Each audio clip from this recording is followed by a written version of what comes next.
မကြာခဏဒေါသဖြစ်တတ်တဲ့ပုဂ္ဂိုလ်မကြာခဏစိတ်တူတတ်တဲ့ပုဂ္ဂိုလ်တစ်ဖက်သားကို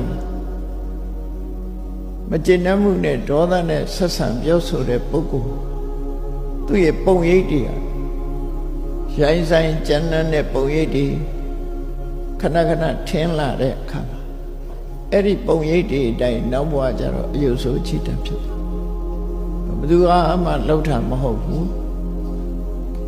ဘယ်သူမပြုတ်မိမိမှုဆိုတဲ့အယုတ်ဆိုးနေတာဟာလေအမေကြောင့်လည်းမဟုတ်ဘူးအဖေကြောင့်လည်းမဟုတ်ဘူး